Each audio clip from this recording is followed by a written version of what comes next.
We will start now. So welcome everyone. Thank you for joining us today for this webinar, Driving Awareness by Amplifying Young Voices in the Rare Disease Community. My name is Stan. I'm the Communications Director here at Eurotis Rare Diseases Europe. And before we start, I just want to introduce our small yet very proactive and energetic team. I'll share my screen now. And yes, and here we go. So please meet Lise Bianon, who is our Rare Disease Day Manager. So Lise is the one making sure that the campaign has this global impact, and she's been she's the reason why you have joined. So Lise, this would not be done without you. And also Louis, our intern, who is helping Lise to make sure that the campaign is a success.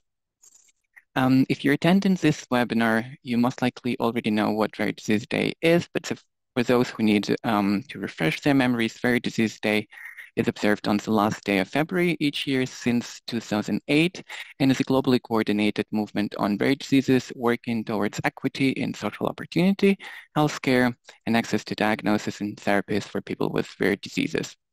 And when we say globally coordinated, we mean over 70 national partners across the globe and thousands of individuals taking action to amplify the voice of our community. Today, we have gathered to talk about the future. We will talk about young people leading the way, but also patient organizations and media navigating their journey. And you may ask, why young people? So the answer can be long and short, but to make it short, young people are not only the future, they're actively shaping the present with their unique perspectives and also digital savviness. Their involvement ensures that the movement remains vibrant, relevant, and forward-thinking. As you may know, we have two main calls to actions: share your colors and light up for rare. So in the lead up to Rare Disease Day, we encourage everyone to share your colors, meaning organize an event, promote Rare Disease Day on social media, share your story, and light up for rare, illuminate your homes, offices, or landmark monuments in your countries and communities. This year, we put a particular focus on young people in our campaign materials. And to start with, I want to show you our campaign's video featuring people from all regions, from South and North Americas to Europe, to Africa, to Asia and Oceania, different diseases, different backgrounds, different stories, but similar challenges, similar hopes, and similar aspirations for the future. So without further ado, hi everyone, I'm Rachele. My name is Nate Milam. My name is Logan. I'm a volunteer from Italy, Bahrain, India, and Argentina, from South Africa, Alicia. I live with 6 rare diseases, 2 of which are genetic. I was diagnosed with Loeys-Dietz syndrome type 2. I was diagnosed with a hereditary colon cancer syndrome. this disease made me 90% physically challenged. Having learning and speaking difficulties. He is living with a syndrome without a name. Rare Disease Day creates visibility and community. Research and unity. Changing the world. Strong together. To seek new treatments. Improve healthcare. Awareness, collaboration.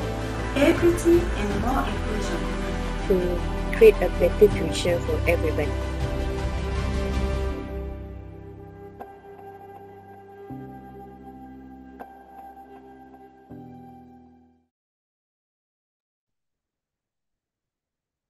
And so to create a better future for everyone, we've also developed some downloadable assets, including 2 posters featuring 6 people living with rare diseases or cares, including family members, to shed light on all the different families and stories with rare diseases. But we also have some infographics and social media visuals. So we invite you to check out our downloads page and make sure that rare diseases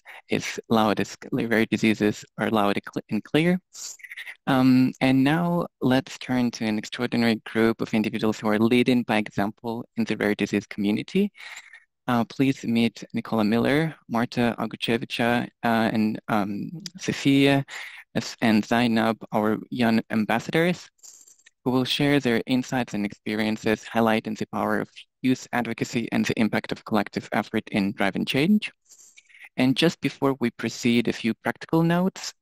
We encourage active participation, so please use the chat function to ask questions or share comments.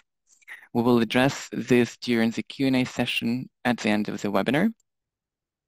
And the session is being recorded so that all those who are unable to attend the webinar today can access this valuable information at a later time. A link to the recording and additional resources will be shared with all of you by email later. And so we can start our webinar with our first invitee. Let's hear from Nicola Miller, who will share her inspiring work with Rare Revolution magazine and the Rare Youth Revolution. Nicola, over to you. Thank you so much, Stan. I really appreciate that. Can I just check that my screen is sharing okay?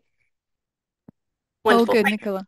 Thank you so much, Lise. So good afternoon, and thank you so much for that warm welcome, Stan, and really empowering video. What a great way to start. So as Stan said, I'm Nicola Miller. I'm co-founder of Rare Revolution magazine and creative director. And I'd like to give you a little bit of context and backstory to how that came to be before we dive into the youth engagement part of this presentation. So from a very young infant, I watched my own dad live with the challenges of a degenerative ultra-rare disease, one which actually took 20 years to receive a confirmed diagnosis, name and effective treatment for. But at the time, we didn't know the term rare disease, nor did we know anything about the existence of a global community. Fast forward then to 2012, when I was watching my own son, who was 12 months old, receive a diagnosis for another but unrelated ultra-rare condition. But this time, thanks to the powers of the internet and all of the advocacy work that has happened in that time, sorry, that's my son's school, all the things that had happened in that time, I was able to receive support from a community and my eyes were really opened to the rare disease community. Determined to find out as much as I could about my son's diagnosis and to help others with this condition, later that year, my sister Rebecca Stewart and I founded Teddington Trust, which has recently been rebranded and is now known as Action for XP. Since that time, Rebecca and I and the Board of Trustees have been delivering services to families globally affected by the ultra-rare DNA repair disorder xeroderma pigmentosum. So how did this lead to the creation of Rare Revolution magazine? So over the early years of running our charity, we focus on creating really good quality content for our young people with XP, and we launched a number of programs around that, including a storybook series for children under the age of 12 and a UV reactive little Ted character bear who became a much loved friend like me to hundreds of children around the world living with XP. But it was a constant frustration to us that when we wanted to solicit media coverage to share the work that we were doing to raise awareness, it just seemed that media outlets were only interested in one thing, and that was kind of the personal interest sob story, a negative narrative that was not meaningful awareness. One particular example I remember was a journalist came to our house to do supposedly some awareness about the condition, and he actually asked if I could get my son, who was a toddler at the time, to stand by the window and look out with a sad face for a photograph that they wanted to use for the campaign. Needless to say, that was not the narrative that fit our family life. It didn't fit the work of the charity and the work that we were doing, and it didn't really fit the life of anybody that I had come to know with rare disease. Nobody was living like that.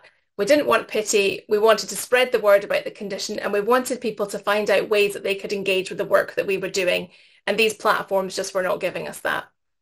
So in that time, realizing that Rebecca and I really liked working well together, and in fact, we loved working together, we felt that we could do something to help challenge that mainstream media approach that wasn't serving the community, but not just for XP, but for that wider rare disease collective. So we built the first ever cross-condition global and free access media outlet and publication that was dedicated to rare disease, where individuals, families and charities could share their stories and raise awareness in the voice that really, really mattered, their voice and their narrative. So in 2016, Rare Revolution magazine was born, symbolised by the wave that you'll see on our website, and it's always on the inside cover of our magazine. We set about turning the tide for rare disease. So our vision was to empower and inform those within and outside of the community to give an authentic voice to those within the community and to share that through our approach of tireless collaboration, so that we can extend that benefit of what we do collectively to all. Our purpose, simply stated, is to educate, signpost, and create a real place of belonging. We want to get the right resources to the right audience at the right time. And acting collectively is really important to us. We wanted to create a place where all stakeholders were welcomed and they could share their insights and work. And we as an organisation seek out collaboration and co-creation opportunities at every turn so that we can deliver on that. It absolutely underpins everything that we do.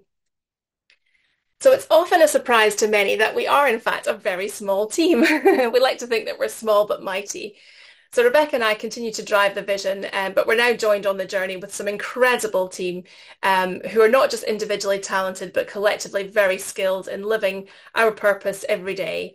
They do also happen to be some of the finest human beings that I've ever had the pleasure of knowing, and I'm very grateful and blessed to have the opportunity to work with them every day in the pursuit of this collective shared vision. Our team also come from within a place of the community, so most of them have either a rare diagnosis themselves, or they're a caregiver or a friend or a relative of someone living with rare.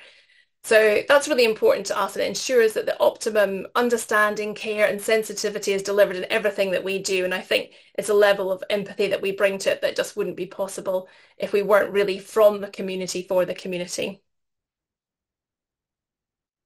So it wasn't long into our Rare Rev journey when we really realised that we were going to need a separate home for our budding youth audience.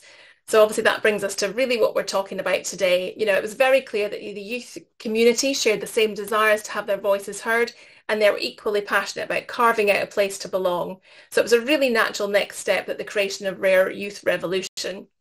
It's a dedicated online news site and social media channels which are packed with content created by children and young people for children and young people. And I think that's a really important point to make.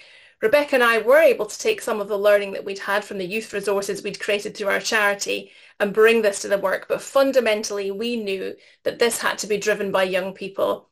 And not, and I hope they don't mind me saying this, but by our predominantly middle-aged team. You know, it wasn't going to come from the team, it had to be by the young people. So the website was created by Daisy, who was our first ever youth intern, and it has since been driven by subsequent youth coordinators who have each brought something new and totally fresh during their 12-month paid internships with us. So the vision for Rare Youth Revolution is very similar to Rare Rev, but we do have some very distinct nuanced differences which really meet the unique challenges and issues within the youth community. So the first of those really is we want to be a place to really power up young voices. This isn't just about sharing voices, this is about really giving them power to leverage and to be heard.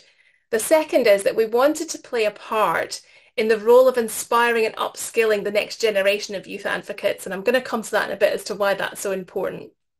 And then the third, which is very different from the Rare Revolution, is that we wanted to illuminate a path to meaningful employment, which was an area through the work that we've done we really understood presented many barriers to our youth community. So it was something that we were really, really passionate about. So if I talk first about the powering up youth voices, so this is, I guess, a core pillar stone of what we do, and it's an open call 365 days of the year to welcome youth contributors from the community. And that could include things from a guest blog, a video blog, poetry, artwork, you know, any medium and format that speaks to that person and allows them to convey what they want to say and how they want to share their voice. We also ensure that within every core edition of the magazine, there is at least one in-magazine article from somebody within the youth community to bring that youth insight into the core business of Rare Rev as well, so that we're very intertwined. Our letters to my younger self is also a very popular thread within that, which allows young people to share insights and wisdoms that they've accumulated throughout their life that they wish they'd known earlier in their journey. These are incredibly impactful and insightful, and I would really encourage you to seek these out and read these, because I think the depth of what these cover is really, really insightful and actually can inform a lot of the things that we need to be doing in terms of implementation to address some of those early challenges and roadblocks for young people. But it's important to say that this isn't just a kind of submit and run process. You know, we work really closely with our contributors to help them through the whole process. They have access to our editorial team, which gives them real world experience and mentoring so that we can really work with them to help them hone their voice. So inspiring the next generation of advocates is something that actually all of us on here today should consider as a personal mission and responsibility. And it's certainly one that we take very seriously. Absolutely no progress within RARE would be possible without the advocacy efforts of those with lived experience. And this is a transitional place. You know, all of us here today, we're just the custodians of this, and we need to make sure that the next generation are really armed to continue that fight for us long into the future, and that they're really ready for that increasing demands and professionalization of what advocacy and advocates are being asked to do in today's world and in the world of the future. So to play our small part in that, we help by giving young people exposure in the space through public speaking opportunities, mentoring and training, and this could be from ourselves or from others within our network that we work with, spearheading engagement projects, some of which I'll touch on shortly, and creating networking opportunities to get the young people a seat at the table, the right table, and now, so that they're really positioned to kind of be a voice of power in the future. So 2 examples of how we did this, this particular piece is in 2023, was one through our Rare Youth Festival, which is a great event for us in North Carolina, and our second kind of event of its type, but certainly our biggest. And it was a collaboration with our Rare Fair friends in the US. And it gave us an opportunity to host a dedicated youth weekend with entirely youth speakers, panels, and workshops. But not only were the youth community centre stage for the whole weekend, but the audience was a youth audience. The planning and the agenda was set by the youth community and our own youth interns. So it was completely youth-centric and just really captured the spirit of the issues that were pressing to the young people at the time. And I think some of the themes that came out of that, like medical gaslighting, mental health, were so impactful and are now informing programs that we will do in the future and that we're trying to encourage other smaller charities to do as well. So the insights and impact from that weekend will certainly stay with me and the team for a very long time. And I really hope that the lasting legacy with the young people attended and who watched online as well will be quite profound. And a second example of this kind of advocating work was with siblings. So we engaged in a sibling engagement study in collaboration with Alexian last year. And for that, we brought together young siblings from as young as 7 upward to share their insights on the impacts of being a sibling in a family of rare disease. And it's no, sort of selling it short to say the impact and the insights of that were truly profound. And actually my young son took part in that, and I heard and learned things from him in that forum that he's never actually voiced to me as a parent. So it was truly illuminating. And the outcomes and a series of recommendations from that body of work are open source and accessible from our website, and would encourage organisations to look at that, review it with your young people, and perhaps use that as a basis for setting your strategy for sibling engagement and youth engagement and service delivery in the future. Like everything we do, we want to make sure that the outputs that come from this can benefit the many. So back to that original vision. And then the third, which is illuminating the path to employment. It's another cornerstone of the youth work that we do. And again, it's collaboration. It's a big collaboration effort and was supported by Illumina, who have been an absolutely incredible partner in this initiative. We ran a 3-year pilot study where we matched companies with youth candidates for workplace internships, where they could gain real-life work experience to help prepare them for the workplace. These experiences went on to open up careers in advocacy, but also in publishing, communications, and research. So not just, charity placements. These were real industry placements that have led to real jobs. There were 2 key drivers for us in this project. One was we wanted to open the door for young people to help them move into meaningful paid work. And 2 was to help companies understand and see the value of recruiting from within the rare disease community and remove that kind of fear of the unknown that exists around employing people with chronic health conditions, and understanding that with the right adaptations and the right adjustments, these can be really valued members of your team and you can give really valued career opportunities. So phase 2 of this initiative for us now is taking that learning and allowing us to create resources that can benefit a wider pool of young people. So looking to take those first steps into becoming an employee, but also for employers so that we can help them rethink their recruitment strategies and learn to lift those barriers to employment that have really existed and in many ways are paralysing progress for young people with rare disease. And at Rare Rev, we actively lead by example with this regard. And despite our small size, in just the last 6 years alone, we've provided 11 youth work experience opportunities and paid internships within our small business. So we're really, leading by example and showing that that is possible even within small companies. And actually also over 80% of our permanent staff are themselves people living with a rare disease or with daily care responsibilities. So we have a flexible working model that allows both our team and the business to thrive through the kind of diversity of thought and lived experience that brings. And that's something that we hope other companies will see can work and does work very successfully. So that's kind of just a snapshot of what we are doing at Rare Rev and at Rare Youth Revolution. But the really great news is that much of what we do can benefit you and your small organisations or your larger organisations and your youth communities, either directly through collaborating with us or by taking what we've learned and the available resources that we've shared as a result of these projects and running your own programmes internally for your youth communities.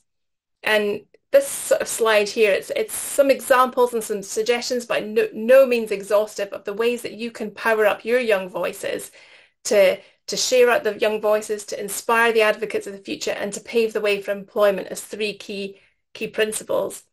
And if we look at the first one, can you create opportunities to share lived experiences within your youth community? Almost certainly you can if you really look creatively at the work you're doing. It could be in the form of guest blogging, social media takeovers, which are very, very popular and effective, webinars, panel discussions like this, encouraging your young people to take part in things, ambassador programs, as your orders have, that, Zainab is part of.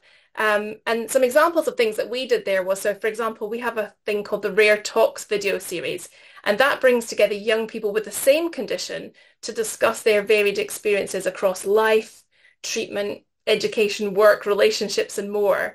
And it just gives a really rounded perspective that, you may have the same disease, but actually there can be a lot of similarities and a lot of differences. And I have heard feedback from communities where we've worked with them to do this for their disease group, that parents and schools have found these really useful resources, particularly for teachers understanding some of the issues young people face, and also for planning transition. So really be creative and think about the opportunities you can create within your space to give young people an opportunity to feed into that kind of sharing your voice. Number two, obviously inspiring the next generations. Well, can you support them in learning to advocate for themselves or for others? And advocating isn't just about kind of the big platform advocating. It is about advocating also for yourself. Can you confidently challenge gaslighting? Can you confidently negotiate your needs within a further education setting? Are there things that you as organizations can do to prepare young people for that? And so two, I guess, kind of further examples of things that we've done that might sort of trigger some thoughts with you as to things you could do are, we did a project called My Life, My Genetics, where we brought together a group of young people. We supported them with video creation training through a partnership with Films for All. So they learned how to take good films, how to write scripts. And then they created a series of videos that answered the gaps that they'd identified in their knowledge around genetics and newborn screening. And then that is now available for all to share and signpost to. But they created the work. We just gave them the tools to train and the support to bring it together.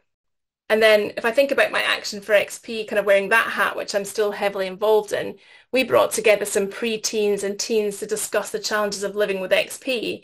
And they worked together to create a comic book where they worked with artists to put together an age-appropriate comic book that explained some of the challenges and the sort of the misconceptions, busting myths, if you like, about young people. So, advocating can look like different things. It can be resources, it can be teaching them how to advocate on a personal level, and it can be, filling big knowledge gaps and bigger campaigns. So I guess anything from the small to the bigger work can help with that advocacy piece. And then I think finally the employment, looking at employment, and you don't need to have a dedicated recruitment program like we did to be able to offer help and assistance here. As it says, are there ways you can provide real life skills, training, and encourage help? And that could be things like volunteering, but it could also be things like support with CV writing or helping with proofing applications that young people may not have access to somebody to help them with that, with literacy skills. So I think be creative, look at what's there. Are there ways, for example, that you could offer an internship for a project that you're delivering and build the cost into maybe a grant funding bid so that you can provide that opportunity, keep it patient-centric and deliver good quality work and kind of achieve all of those goals. And also, I guess that one I'd like to kind of end on is don't be afraid to leverage your networks. Over time as we build in this space, we get to know lots of people within industry, within medical settings, within different people we might work with on a pro bono basis. Don't be afraid to leverage those to try and build networks to allow kind of a foot in the door for young people that are looking to go into those careers, and just keep your ears open to opportunities and ways that you can help with that. So I hope that's given a bit of an insight into the ways that you can reach and engage with your youth community. I'd like to end by saying that, at Rare Youth Revolution, we always extend a completely open invitation for collaboration. If there are ways that we can work with your community to give them exposure or tools that we have that we can share with you, it's always an open invitation. It's what we do in terms of being a collaborative partner. So, please reach out to us at any time if you would like to discuss those. And a big thank you again to Stan for inviting me. I really appreciate having this forum. I'm really excited to hear what the other people talking today are going to share in terms of the work that they are doing. I'd love to answer any questions if anyone's got any, either now or at the end of the overall session. But thank you for your time, and I hope that's given you a bit of an insight. Thank you very much.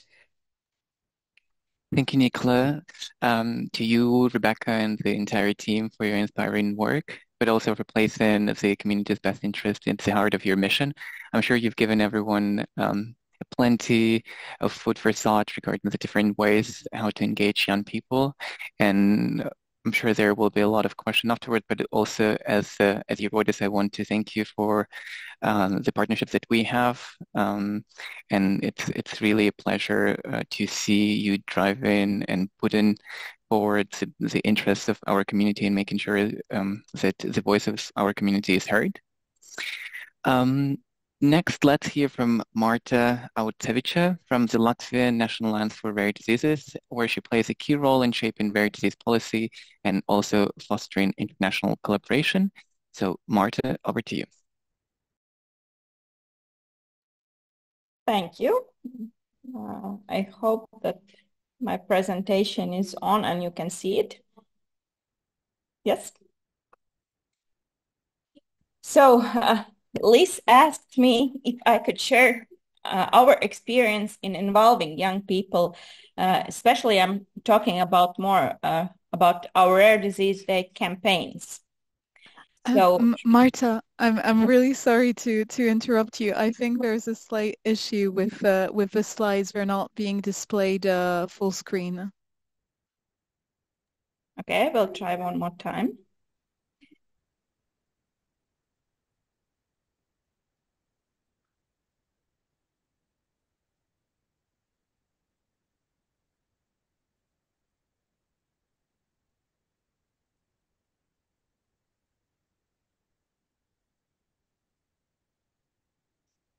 And now?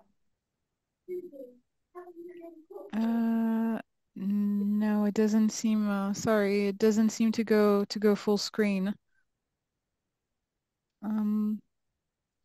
Maybe you do also have the presentation. Yes, I'll share it from my I will try one more time. No, it says it's paused. I'll try. Okay.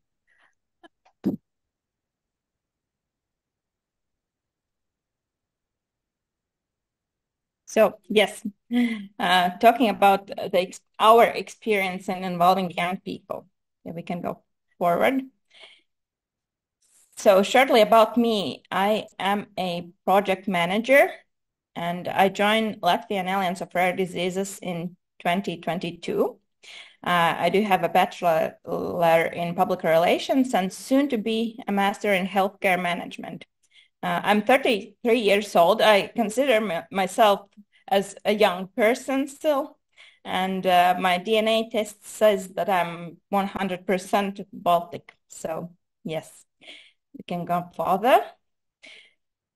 About Latvian Alliance of Rare Diseases. Alliance was established on 2014. So we are celebrating our 10-year anniversary this year, and right now we do have 17 members, and our members are NGOs that represent rare diseases, and our main objectives are to engage patient organizations and represent, of course, interests of rare diseases. So this is a picture from our latest event, Rarely Creative. As you see, we do have a lot of young people that are taking part in our events. And also in this event, we were also had a lot of volunteers.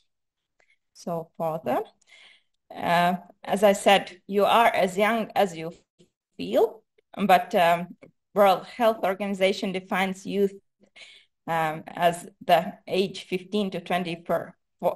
So I will be talking more about this age group. So how to involve? Now, we do have 3 different ways how we involve young people to join us and to help us to bring awareness about rare diseases. So it's volunteering, it's ambassadors and performers. So forward about volunteering.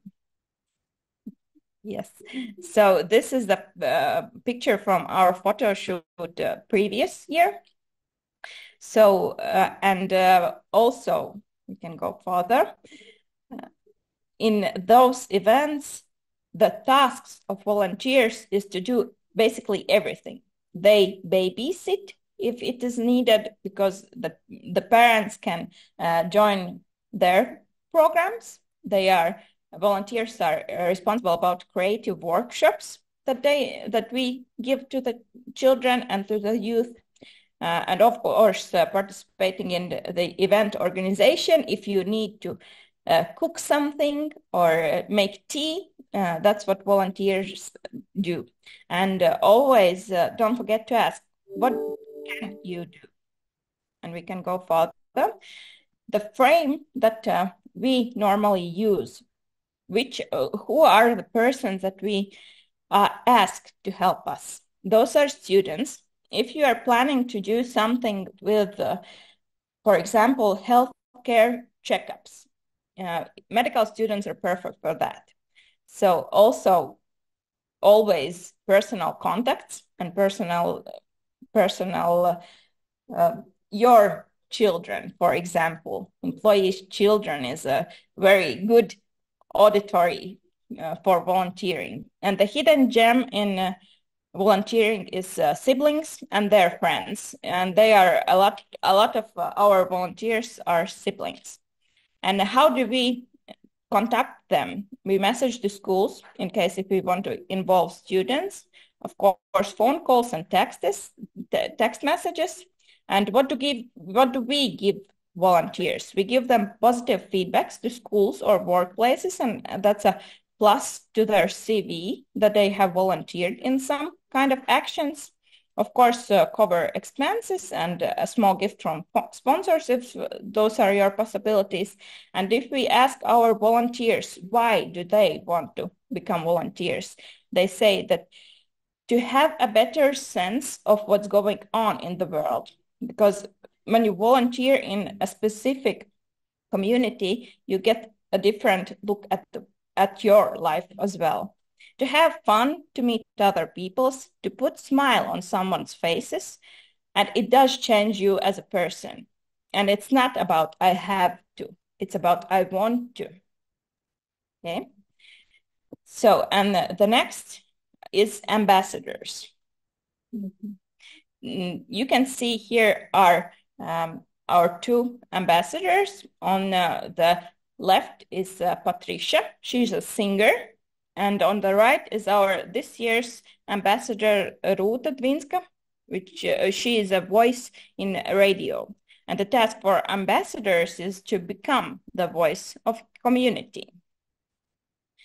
So further. I'm not sure. Yes. Well, this was a video, but it probably won't.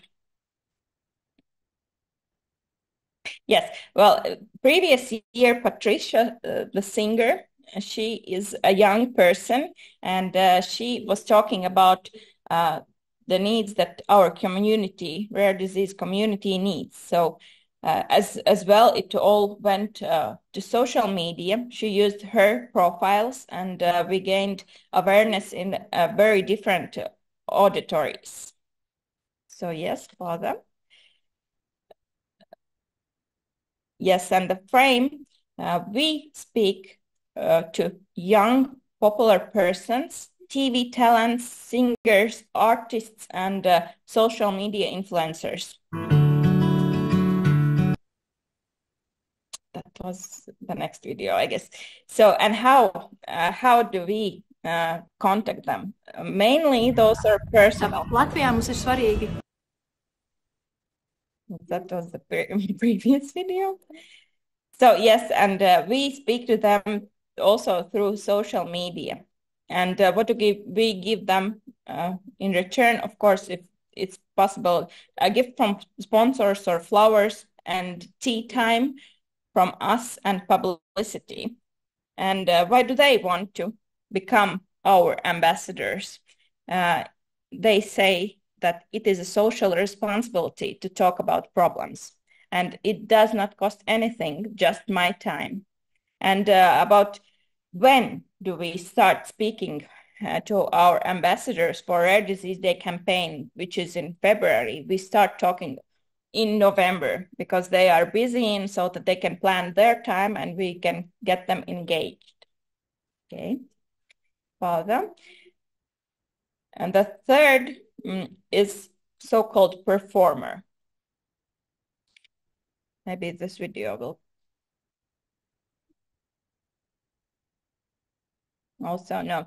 So yes, the previous year we also had so-called viral challenge about ice cold baths, and people went in ice and swim to show what it's like to get the diagnosis of rare disease. And it went viral, and a lot of young people wanted to join this challenge. So this as a performance also is a way of engaging young people. So,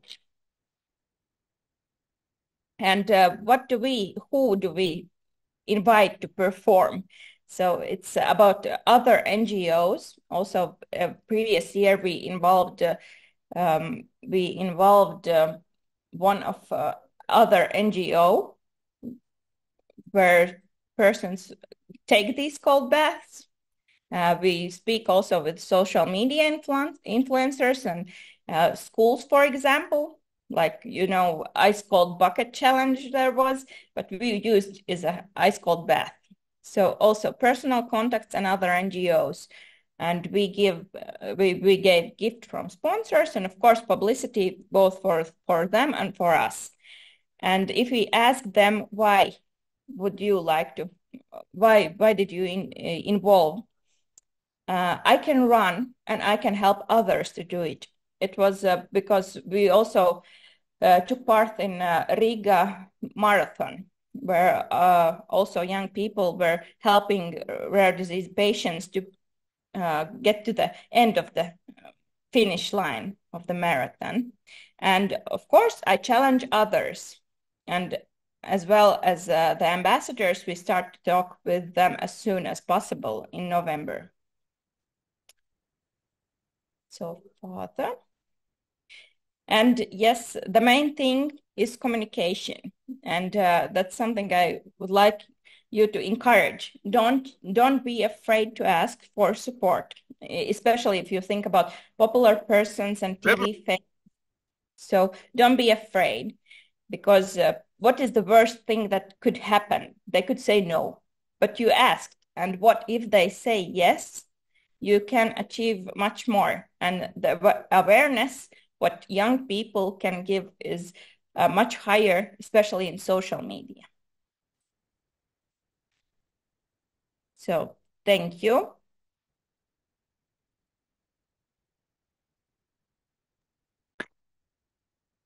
Thank you, Marta, for sharing all these brilliant initiatives with us. And I think you were right to point that it starts with just a simple question, what can I do? And, what do you want to do?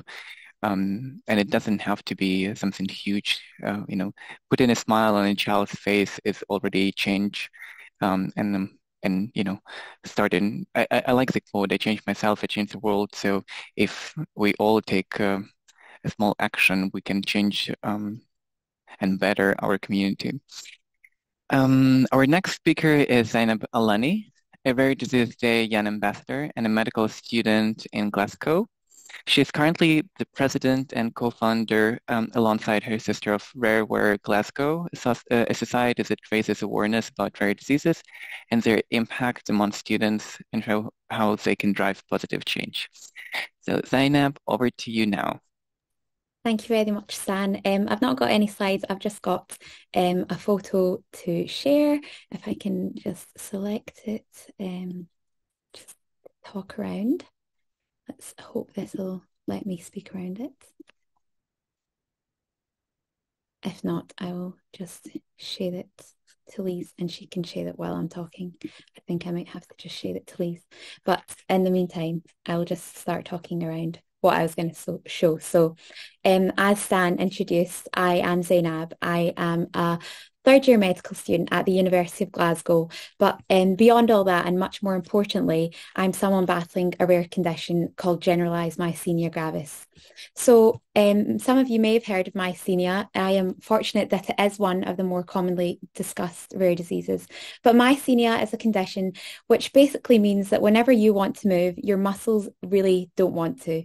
Your autoimmune system attacks the muscles, which means even simple things like talking, smiling, opening your eyes, anything at all, goes from being a simple task to something extremely, extremely difficult.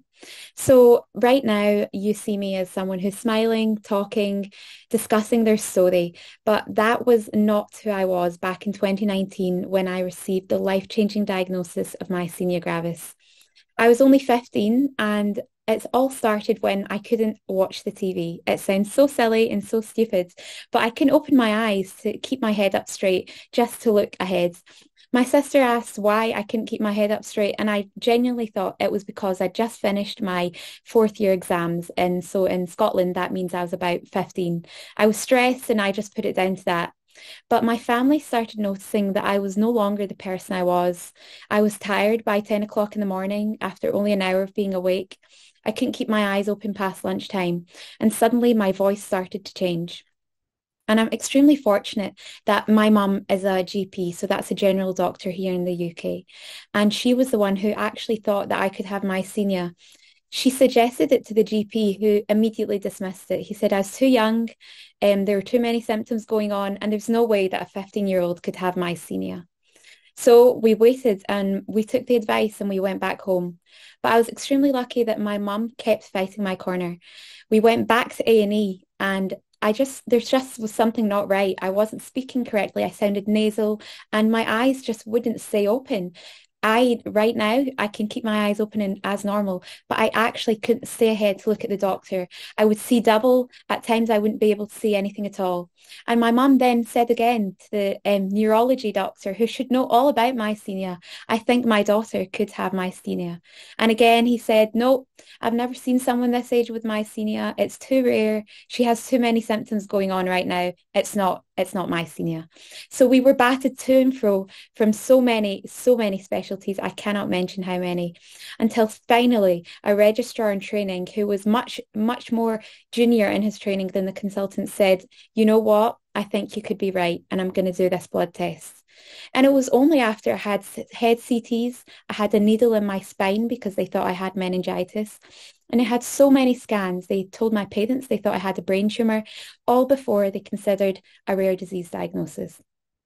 I'm going to let that sit with you for a minute because I just told you about a whole 2 months worth of going to and from the doctor's surgery. And for my family, that was probably the most scary and frightening time of their lives. To be told that your daughter could have a brain tumour and they don't know where it is or what to do was most likely the worst time my parents have ever had. But for a long time, I kept that diagnosis to myself. Even my closest friends at school, I never told them. When I went for major surgery, I told them I just had an appendix removed. I didn't want to tell anyone. Even my teachers at school weren't extremely supportive. I would go to my maths teacher and he actually said, I don't really help people with their homework, despite the fact that I told him I'd been in hospital, I'd been off class, I hadn't learned what the others had learned, and he still refused to help me. Maybe it's because my senior cannot be seen, and maybe it's because I don't really have a physical disability that you can see, but that's because you can't see when my fingers don't work the way I want them to. Maybe that's because you can't see when there's days when I can't get up out of bed, or maybe when there's days that you can't see when I'm supposed to be on placement, but my hands are too weak to take blood from a patient. So there's a huge shift that I want to change in the rare disease space. And I'm sure Lise will share the link soon, but I have a page that I share my myasthenia journey on. And alongside my sister, we set up a rare disease society at the University of Glasgow, all about raising awareness for rare diseases. And not only that, but their impacts on not just me, but my family, my carers, and even those who are my friends who are now supporting me in this journey. The photo that I'd hoped to share was one of myself and my committee. It's so isolating having a rare disease diagnosis. The minute you're diagnosed, you're told you're maybe 1 in a few thousand, 1 in a few million, and for a very rare few, maybe 1 in 5 or 10 million. And it's that diagnosis that really separates us from the whole rest of the medical committee and medical community. But when we come together, we're much stronger. And I'm sure that you will hear that even though rare diseases are individually rare, together we are collectively common. In the UK, there's about 3 million people battling rare diseases. And when you think about the number of people that are dismissed, and there will be many day in, day out, just because of that label, we want to change that stigma. So at Rare Aware Glasgow, our mission is to really put rare diseases out there. Whenever I hear a lecturer say rare diseases are really not that common, I will challenge that. I've had to challenge lecturers and professors. I've written emails to the head of school because I am not willing to have someone else like me have to go through that journey. Because the thing about rare diseases is that although we can individually make a change, if you see the work of Nicola and the work of Marta together all around the world, we're making change that will create a lasting impact. And the worst thing that I could imagine is someone like me, a teenager, going through and receiving a myasthenia diagnosis and not knowing who to turn to. Because when I received my diagnosis, I really didn't have anyone to turn to. I had had a difficult year before because my mum had just been diagnosed with cancer, and I'm really grateful for the treatment she received and for the strength that she showed me. She showed me that as a young woman, I could develop into someone strong and that my rare disease didn't have to change me. My dad showed me that there was light at the end of the tunnel when I was on steroids, and it changed my personality. It changed my way of thinking. He showed me that there was someone else I could become. My sister embodied that role of the elder sibling. She defended me when people would say, "What's wrong with your face?" Because on steroids, as I'm sure many with rare diseases can quote to, you get a moon face, you get weight gain, you get so many things that people really don't understand. And my brother would always make me laugh if there was a day I was down in the dumps with my myasthenia symptoms. So there's so much that goes on behind the scenes of a rare disease diagnosis. There's so much that you don't see behind the paper, behind the white paper diagnosis. And when a doctor says, "Come on in to a student, this person has a rare disease," now I'm more able and more willing to say, actually, I want this privacy for myself. Maybe there's a day I've not had a great time. I don't really want to be, that example, or, "Oh, look, come learn from this person." I'm all about learning, but there's some barriers that people have to respect that rare disease patients deserve just as much as anyone else. If I'm having a procedure done or I'm getting consented, I might not want an audience of like 5 medical students watching me at all times. So I think one of the most important things about youth voices is really getting people there from the beginning.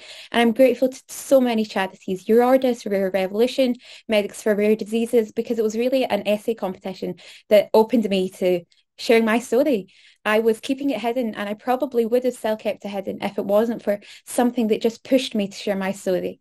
So on my myasthenia page, what I do is I share my good days, but more importantly, I share my bad days. I show how much medication I have to take in the morning. I show how much I have to take at night. I talk about my surgery and how it was paraded as, you know, Zainab, this could be the thing that'll cure you.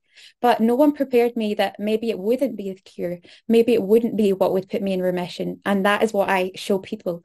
I showed the reality that, yes, I'm a medical student and I'm doing a demanding career, but I want to show that the reason I'm there is for the rare disease community. And I really want to show to others that your disease and your rare disease diagnosis shouldn't stop you.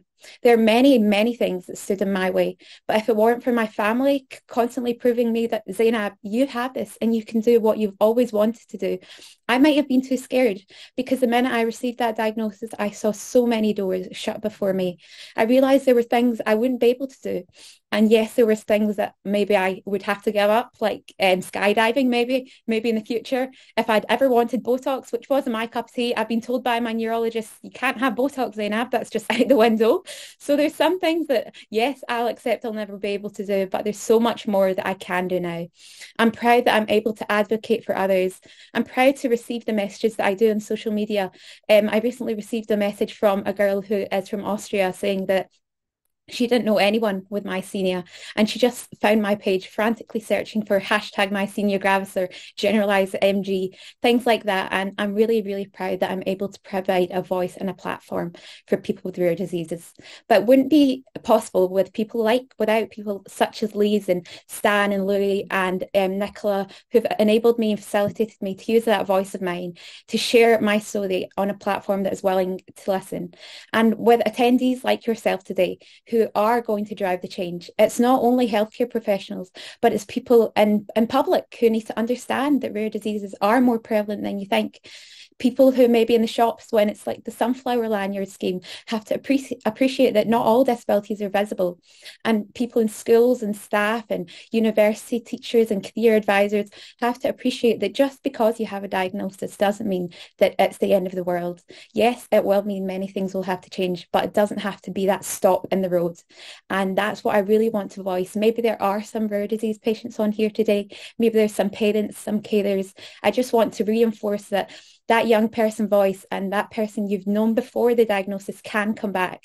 They just need time to get to grips with their diagnosis, time to re-find who they are, because I really did need that time that I spent away from the rare disease platform space, because I rediscovered who I was and I came out stronger. Even though I wish I never had myasthenia, I always say, why me? Out of the 15 and 100,000 people, I'm really grateful for the support I've had to develop into a stronger and more future thinking and future fighting young person. And for that, I'm really, really grateful.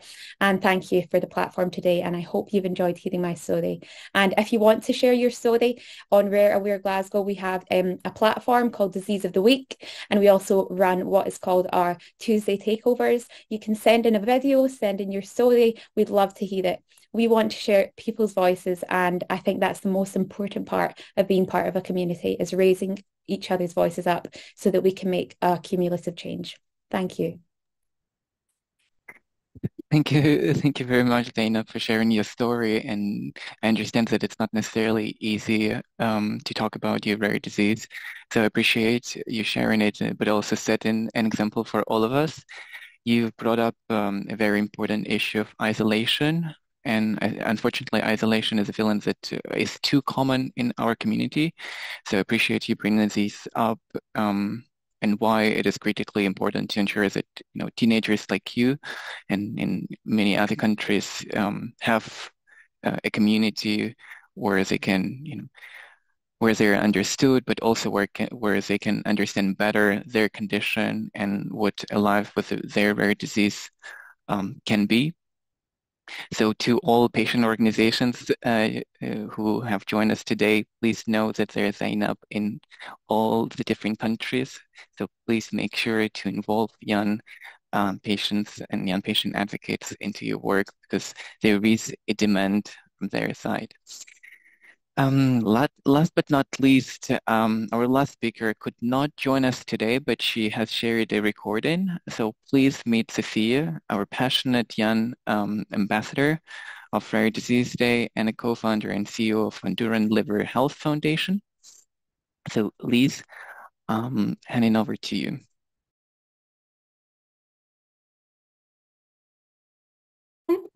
Thank you very much, Liz, and all the team of Rare Disease Day for inviting me to be here to participate in this webinar. It's such an honor to share my experience as a young advocate. I will talk about driving awareness by amplifying young voices in the rare disease community based in my experience as an ambassador of the Rare Disease Day 2024.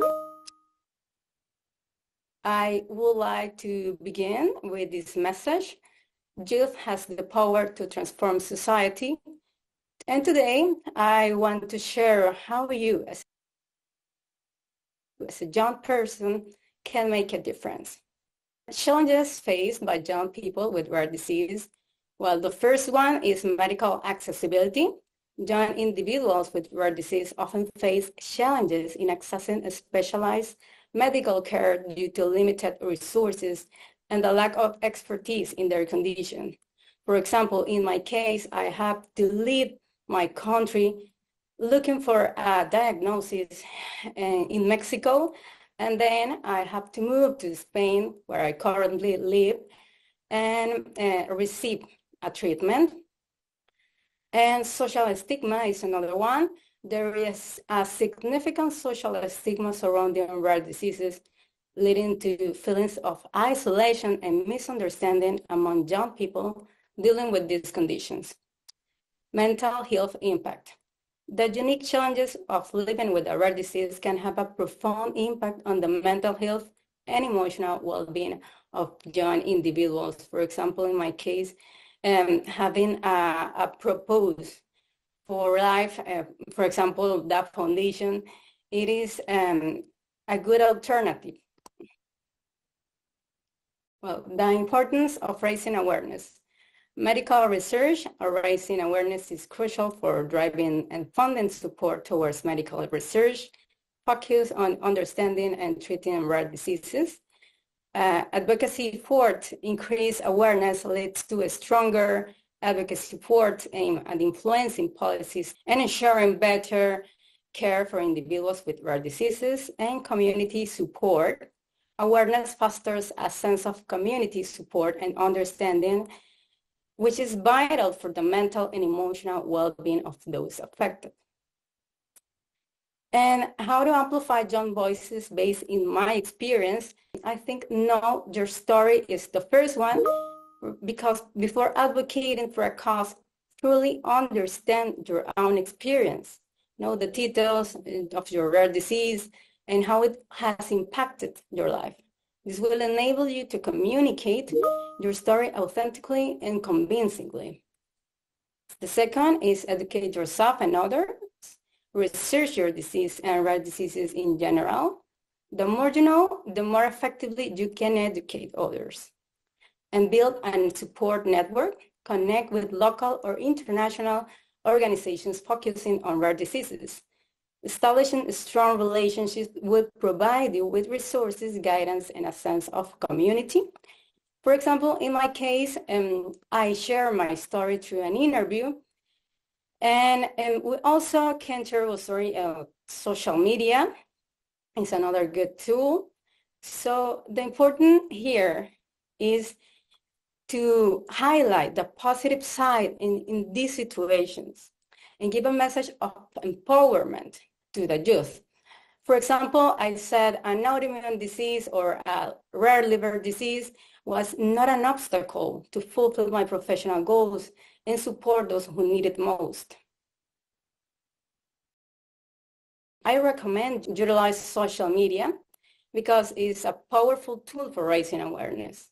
Design creativity campaigns to educate the community. For example, this was a reel that I made about autoimmune hepatitis, a look of a rare disease of the liver, and what is autoimmune hepatitis, the prevalence, the severity, the necessity of a transplant, the diagnosis or the treatment, in a few words, with the colors of the rare disease, for example. Create visually appealing content can be a powerful tool to capture attention and promote understanding. For example, this was a series of reels of a campaign that we had. To be animated and funny, is more attractive to people. Newsletter and website. Creating valuable content for social network is essential. I also write articles based on scientific studies and publish them in the Foundation LinkedIn newsletter and on the website. As you can see, and this is the blog of the Foundation and our website, 2 articles about biliary atresia and depression and its relationship with autoimmune diseases. And adding images and videos makes it more visually appealing and interesting. These are the 2 interviews, and mass media is another tool. I write articles about important dates with some statistical data and relevant information, and I look for journalists to publish this content and reach more people. For example, this was the last campaign about liver cancer. I write about relevant data, statistics, the aims of the campaign, and the activities we will have. It is important to use an easy to understand vocabulary and always add a video testimony or interview of a person affected by a liver or rare disease. For example, this was a collaboration with a pathologist about viral hepatitis. And this was an article about rare diseases in Honduras and in the world. I wrote this for the Rare Disease Day 2023. I added a video, a testimony, collaborate with health professionals, work closely with doctors, researchers, and other healthcare professionals. It is important. Establishing our relationships with experts in the field can improve the quality of the information you share and assist in finding solutions. This was a meeting with some clinicians from Honduras, Spain, and Mexico. We were planning a webinar because we have an education program. The age range with the highest participation was 18 to 26 years old. Advocate for access to treatment. Work with lawmakers and health authorities to improve policies related to the cost and availability of treatment.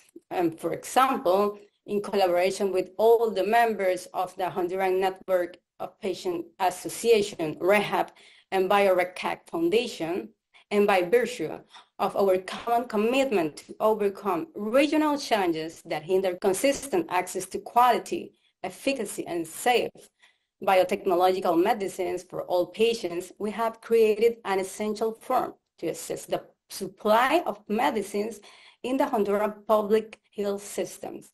So the aim is to have a basis to make timely requests to the health authorities. Participate in events. I usually participate in webinars or conferences. These are places where you can learn, connect with another advocates, and share your experiences.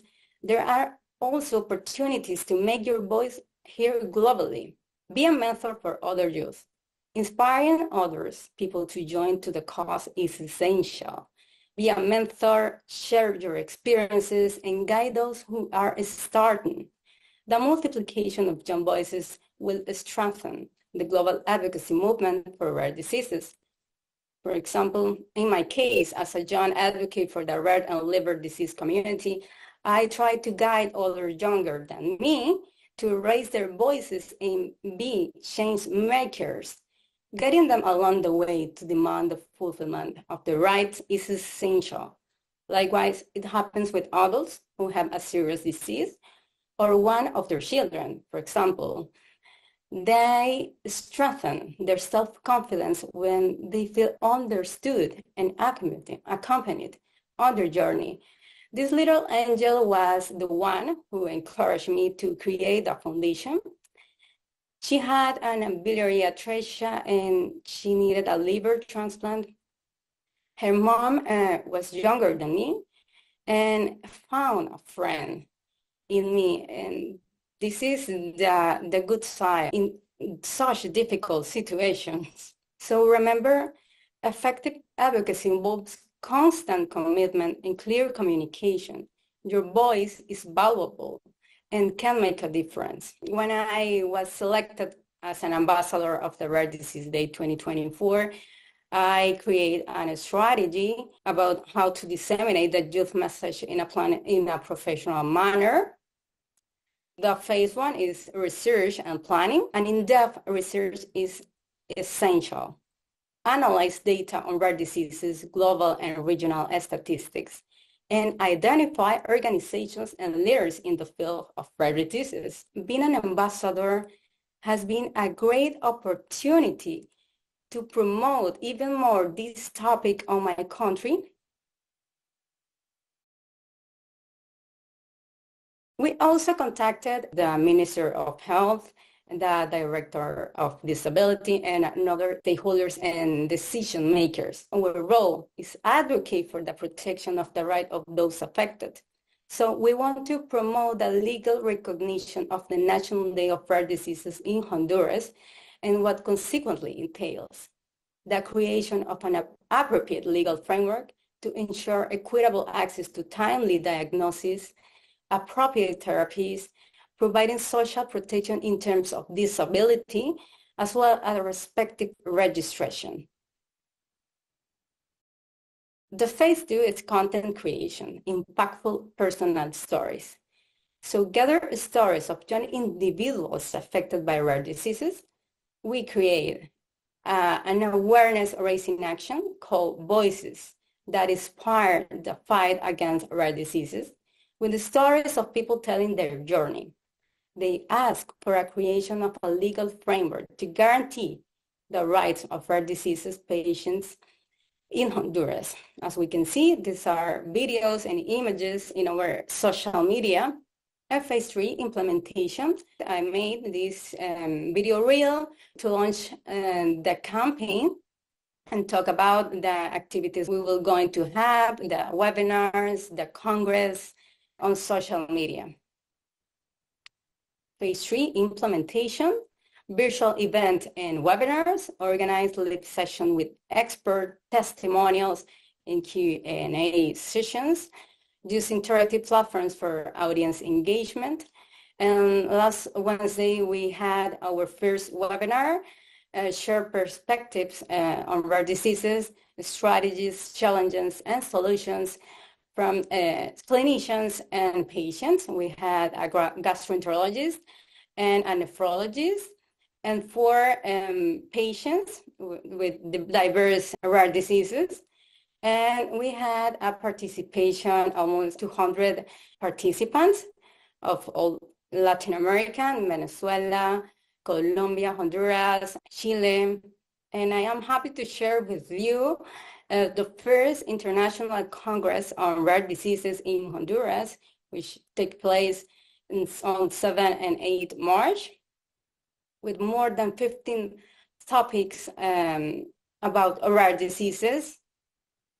The objective to the Congress is to provide a comprehensive platform to address rare diseases from diverse perspectives. It's multidisciplinary, promoting awareness, interdisciplinary collaboration, and the search of innovative solutions in the Honduran context. Phase 4 is evaluation and adjustment.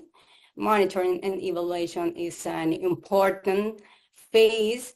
So track the campaign's performance on social media and other channels.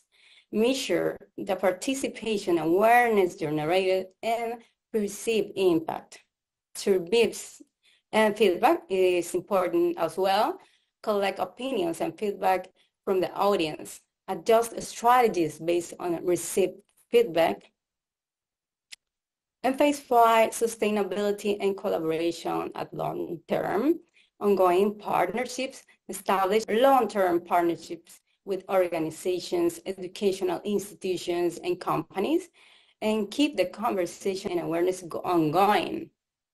For example, establish a long-term with the rare disease team or the Oliver. Continued education programs as well, develop educational programs in school and universities, promote the inclusion of information about rare diseases in academic curricula. This strategy aims to engage young people meaningfully, using media and impactful messages to create sustainable awareness and promote long-term action. So to conclude, amplifying the voices of young individuals with rare diseases is a powerful tool for driving positive change. Their stories, their challenges and triumphs have the potential to reshape the narrative around rare diseases and create a more supportive and understanding global community. Let's join to amplify the voices and work towards a world where rare diseases are met with empathy, support, and effective resources for all. And my experience being an ambassador for the Rare Disease 2024 has been enriching.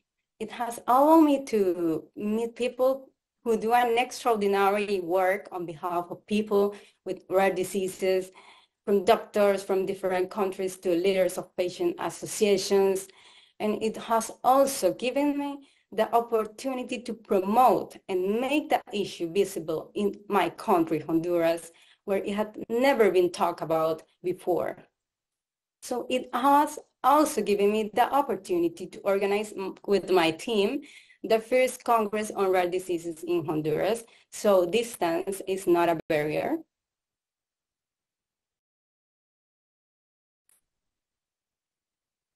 I think together have to achieve a common goal at national level and our adherence to the global movement led by Eurodis. So let's be part of this cause. Thank you.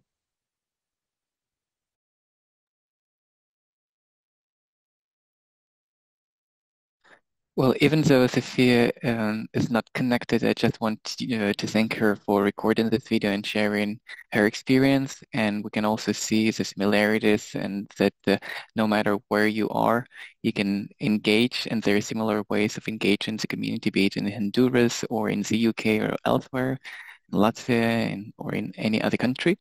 So thank you to all of you who spoke and shared your experiences.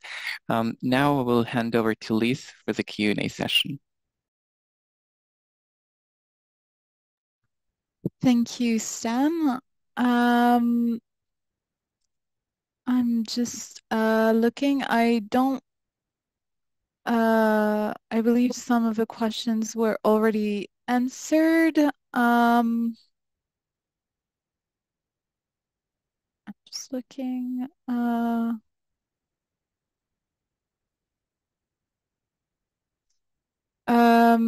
So I would like first to have some more focused questions for each of our panelists, and then maybe we can also have all your insights on different questions that were asked. So starting with you, Nicola, can you explain, in your experience, what kind of formats have been the most effective in capturing the attention and making sure to foster active participation of youth in the rare disease movement? Yeah, video. I think it's a resounding comment we get all of the time, is that video is really the predominant way that they engage with materials out there. Certainly what I learned when we were working on the My Life, My Genetics project was that the shorter the video, the more the impact. I think, and this was something that they said, that they don't have a big attention span to necessarily want to sit and digest big long videos. What they like is a short burst to pique their interest, and then a kind of a call to action as to where to get more information. So short, punchy videos, I think, are really the key thing. I think the thing that we've kind of evolved over time as well is finding the right aesthetic is quite important. So initially it was quite a challenge for us because we kind of bridge that younger children and also the young adult. So you've got to try and find something that doesn't settle too much in the young category and then turns off maybe the older audience, but likewise. So I think trying to hone who your audience is difficult for us because we range a big sort of age range. But if you're perhaps in an advocacy group and running programs, think of the particular audiences and do the aesthetic to suit that so that you can really speak to them. But I think, yeah, long and short of it is video is by far the best format for quick engagement and bringing people in and personal interest. I think, people don't like seeing clip art, infographics as much as they like seeing someone like Zainab who looks like them, who understands it, who they can immediately go, that's me, that relates to me, I think. So the more personal connection with people and videos. Perfect. Thank you, Nicola. There was a question as well. I wasn't sure if it was for you or Marta, but maybe both of you can answer. Someone from Greece was asking us whether they could participate in your initiatives. Yeah, from my perspective, for Rare Revolution and Rare Youth Revolution, we're totally global, so we will involve anyone from any territory to work in any of our programs. So yeah, absolutely. Welcome anyone from Greece. For Ice Bucket Challenges, of course, everyone. I don't know if we have all that much ice though, Marta. I mean, it depends on the season, maybe. Then another question for you, Nicola. Looking forward, what are the key goals for Rare Youth Revolution in the next few years? Yeah, so I think for us, continuing on the employment aspect is really important to us. I think it's a big unmet need, and we really want to do what we can do to help leverage that and support there. The advocacy work is really important. I think we are certainly learning that there is greater demand almost every month. We'll be asking advocates to do more and more as they're having to work with pharma more and they've got to become more professional. So that kind of work that we can do in upskilling advocates, but just more of the same, I think. And it's about collaboration for us. We never want to reinvent the wheel. So it's connecting people. When young people to come to us, we're connecting them with people like you, Cambridge Rare Disease, Medics for Rare, making sure that they are sort of cross-pollinating with all these other organizations and dialing into them where they need to so that they're connected and they've got that right seat at the table. So we very much see ourselves as a connector of people in many ways. But yeah, employment and advocacy, I think, are a big push for us for next year. Thank you, Nicola. And I'm seeing Catherine has raised her hand as well. So Catherine, I will open your mic if you would like to go ahead and ask your question. Hi, I'm actually Catherine's mum, Deirdre. Oh, okay. Hi, Deirdre. I'm sitting in for her today on the webinar. And what has struck me as a parent with Catherine transitioning from her care as a young person, as a child and a young person and a youth, and transitioning into adult healthcare has been in itself additional trauma, I would call it. Thankfully, she got very good coordinated care as a young child, and up to the age of 18, our lovely Tempest Street Hospital kept her on till she was 18, 19 in fact. And the minute she transitioned into adult care, it was like she just became fragmented pieces of a body with no coordination of her care, no proper communication, great difficulty in getting the specialists, whether it was the neurologist, the MRIs, everything that's involved in our care has become literally fractured in itself. And thankfully, she engaged. She went to a rare diseases conference in Portugal, which she found eye-opening for her own condition. It was very challenging for her. It opened her eyes to the number of the amount of symptoms and things associated with her condition that she didn't realize that had become her normality. And so this is an area, certainly here in Ireland, that I would be saying, oh, please, everyone, speak to doctors, speak to whoever can make an improvement, particularly in this area of transitioning into adult healthcare, but also in a much more collaborative care in the adult system. I don't know whether I've made sense coming across, but this is something that has actually caused my daughter Catherine so much additional distress, as well as dealing with the aspects of her condition. Perhaps somebody else can relate to that, and in other countries perhaps that has been the experience too. Yes, definitely. Thank you for sharing, Deidre.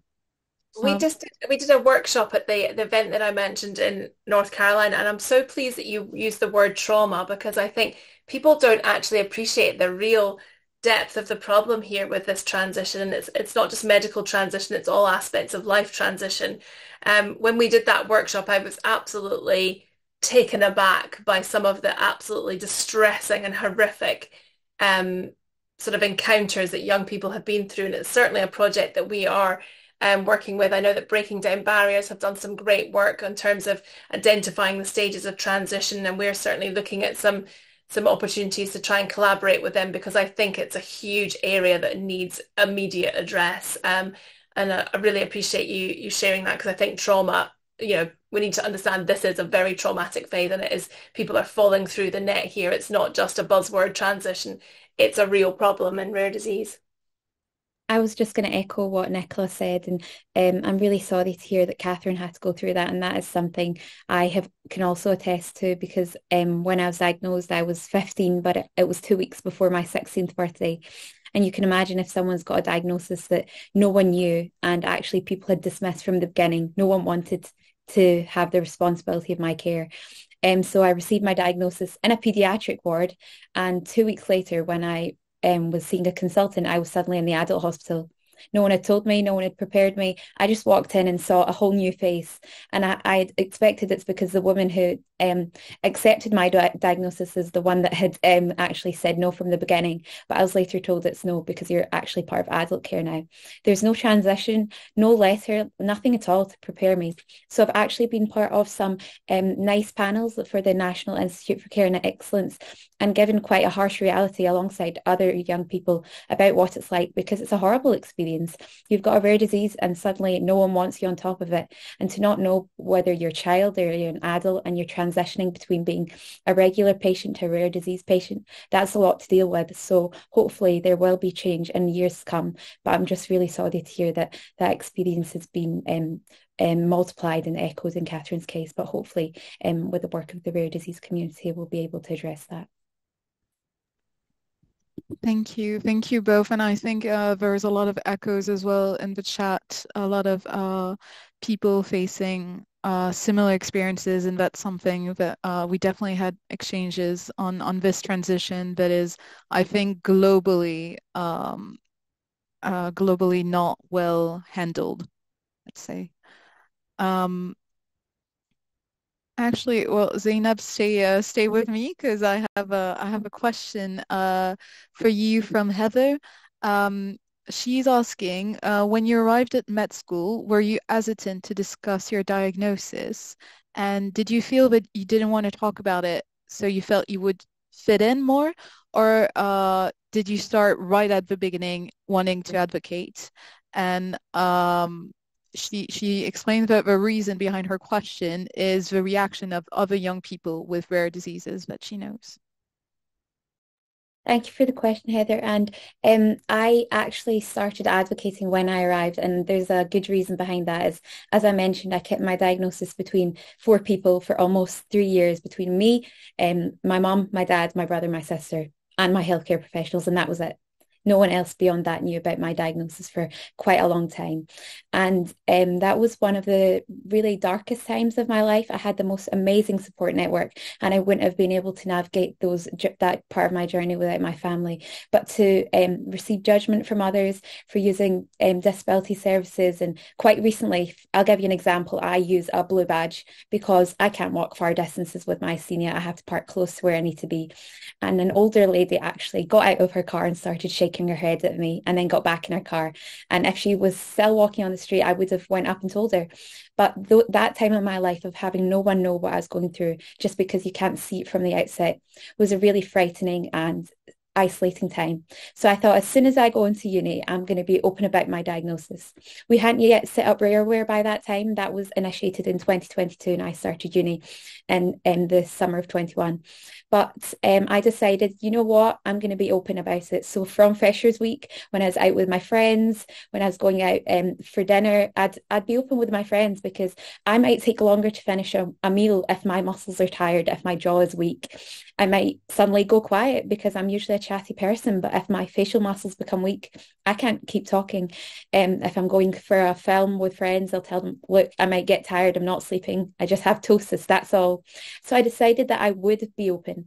And my life was so much better for it. I didn't feel bad when I had to cancel plans with friends if I had treatment changes. I didn't feel bad to tell people because I'm on immunosuppressants to say, look, I can't actually sit with you just now because you've got a cold and I don't want to be in hospital. I feel so much more open about that, and it's actually made my life a lot more open and flexible. And my friends are more flexible with it as well. And I think for the people that don't accept that part of me, I'm actually happier to not have that negative influence in my life. And having a support network, I think, is one of the most important parts, and that is something I try and advocate to all people with rare diseases, because if I could go back and relive that part of my life and be open from the start, I would, because a lot of the negative experiences are from people who either are ignorant and do not want to know, or from people who know about your diagnosis but choose to interpret it in a way that is dismissive and not appreciative of what's going on behind the scenes. So my advice to everyone out there is just tell people what you're going through, and it's up to them if they want to believe it or not. The most important part is that you yourself know how you feel and you do what's comfortable for you.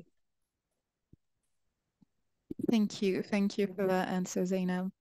I now have a question for Marta.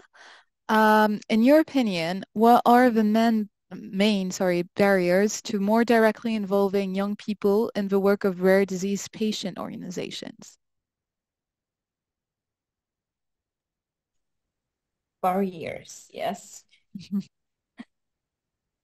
I don't know actually, because we do get involved young people very much.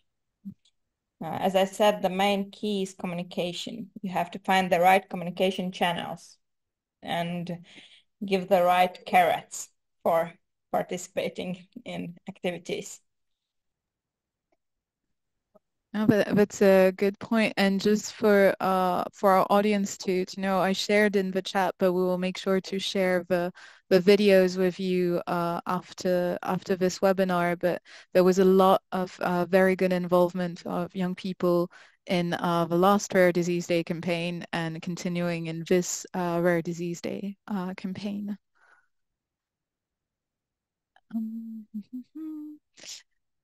I have another question actually for you, Marta, as well, so stay with me.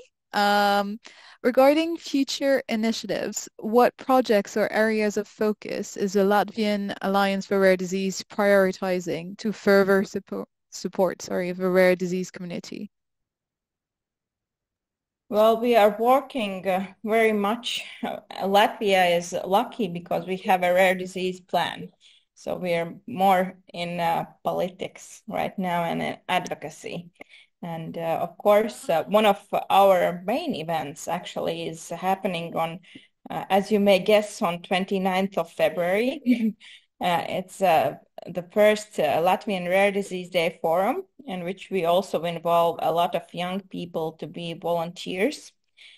Forum is just like a conference, but made for not only medical practitioners, but also for policy planners and for patients and their relatives. So we're covering all of the involved in the rare disease area. Yes, so we're working more on advocacy right now. That's great. Thank you. Thank you, Marta.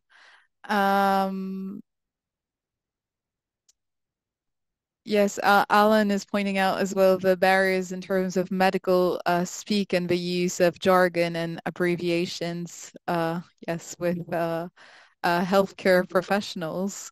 But Zainab knows all about this as a medical student.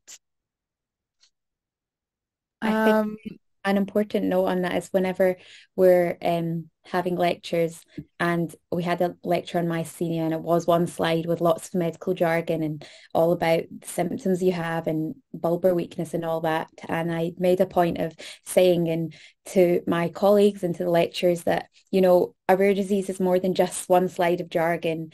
And no, even if it's just like one medical terminology, that translates into so many symptoms for one person, and what that one medical term means to someone else could be a whole host of different symptoms to other people. So at Glasgow, we are working behind the scenes to, you know, break down that medical stigma and that medical jargon, and hopefully communicate to people that rare diseases are, although they are textbook definitions, they are subjective and they affect people in such a huge variety of ways. Just like the variety of rare diseases there are, each one has their own individual variations. So yeah, I think that's a really important point that Alan's made. I think something to add on to the barriers thing that we need to think about with young people is that the legacy of our digital footprint now is so expansive that it's very difficult, especially if you're in an ultra rare condition where you may be the only sort of youth advocate, you almost kind of become the poster boy or girl for that condition. And the reality of it is that as these young people grow up and they're looking to go to university or finding employment, we know that all employers now they check your LinkedIn profile, they check your social media. And so automatically your health status is disclosed to your potential employer before you've even had an interview. And, you know, if you have exposed vulnerabilities around chronic fatigue, for example, mental health concerns, that is inevitably going to be potentially a limiting factor in your future progression without you even realizing it's there as a barrier. So, and I think young people are so much more savvy now around their digital footprint that they're aware that what I'm saying as a child or as a young person is going to be seen by future employers and may halt progress. I think, you know, we have to be as content creators and as advocate organizations, make sure that we're aware of that impact, and are we responsible about what we're allowing them to disclose, and, you know, is there where that responsibility has. And so one of the things that we do when we're talking to people and that part of honing the sharing the voices, sometimes there are things that, while it would be great from an advocacy point of view, they may want to think about whether they do want to disclose because of that kind of forever footprint. So I think it's a barrier. It's a difficult one to overcome because obviously the more, like Zainab said, the more we share our experiences, the more it helps. But then there is that limiting factor as well, that not everyone's going to have a career in advocacy where it's going to be beneficial for them.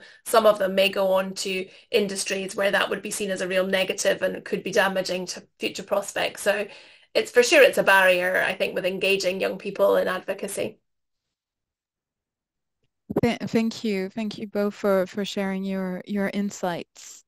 We do have another one of our Rare Disease Day Young Ambassadors, but I think I saw several actually in the chat. But we do have Chiara that joined us as well, and that would like to talk about AAC content. So that's something we had discussed also directly with her, but maybe Chiara, I think the easiest would be if I allow you to talk. So I'll give the floor to you.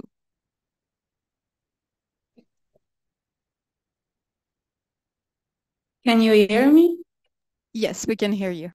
Yeah, as I was pointed already, there is this way of communication that it's called AAC. It's called, in English, I don't know very good the translation. It should be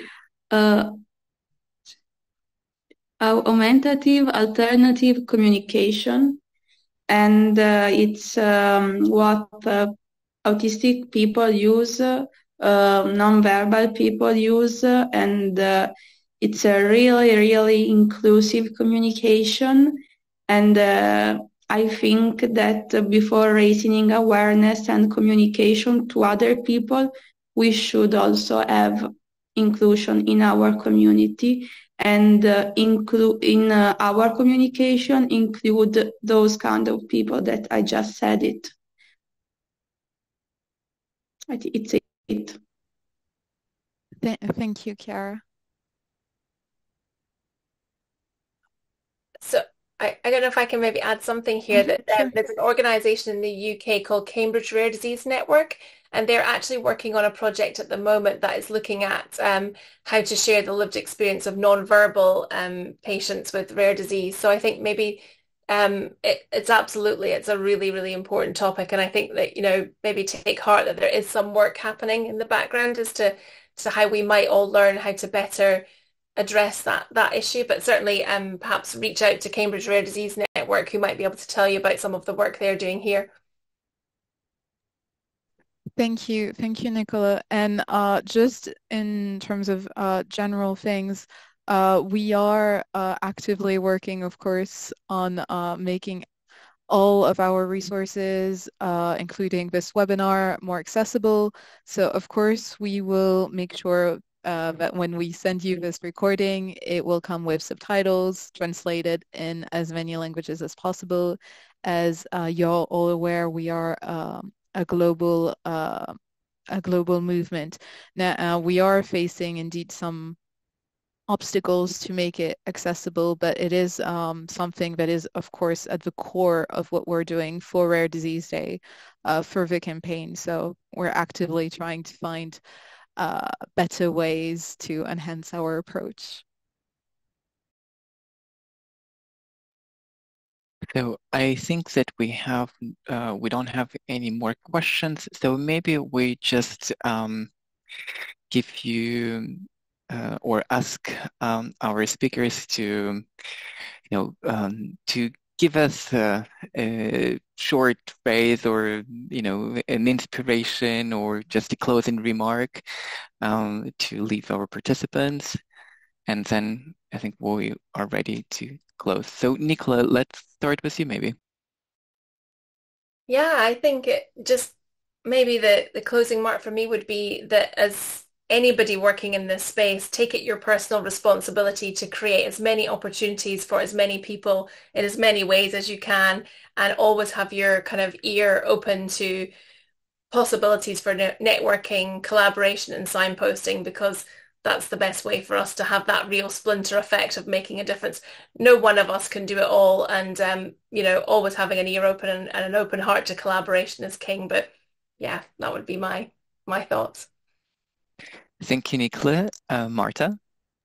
As I said, even if you are afraid to ask for help and to ask for support, don't be. Ask yourself what could go wrong. And actually, the answer will be simple. You won't get a lot of shame of asking, just right. So, and think about if the answer is yes, you will get really great results. So don't be afraid. And last but not least, Zainab. My advice would be, if you know a young person with a rare disease, just encourage them to be who they are.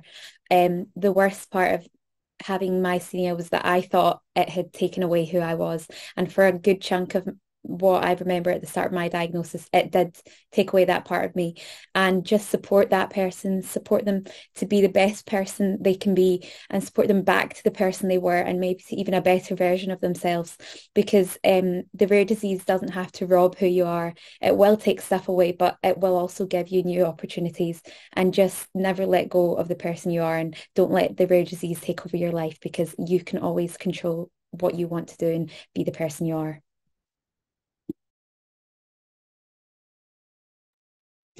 Thank you all. I would also like to, to again thank all of our speakers, because I think you all gave us such great insights from such different perspectives. So it was really, really great to hear from you. Very organizational elements from me. So we will share the recording from this webinar shortly afterwards with subtitles. And we will also share a little survey about this webinar, just to see how you liked the webinar, if there was anything we could improve, and if so, how could we improve? So please make sure to answer it. It will be sent in the same email as the link to this recording. I also shared some links in the chat, so only 21 days to go until Rare Disease Day 2024. So it's very, very exciting. So please don't hesitate to visit our website to download all of our assets. That includes social media cards, our poster, filters as well, all kind of different resources. And also, we would really love to hear what kind of events you're organizing or joining. So please make sure to also send those to us through our website, and we'll make sure it appears on our interactive map. So on that note, I'm just going to check there's nothing on the chat as questions. I don't think so. Thank you all for your very kind messages as well. I think everyone is really, really happy with all the talks you gave. So thank you again, Nicola, Marta, Zainab, and Sophia. She's not here, but I'll make sure to thank her as well. So thank you all, and I wish you, depending on where you're connecting from, I either wish you a very good morning, very good afternoon,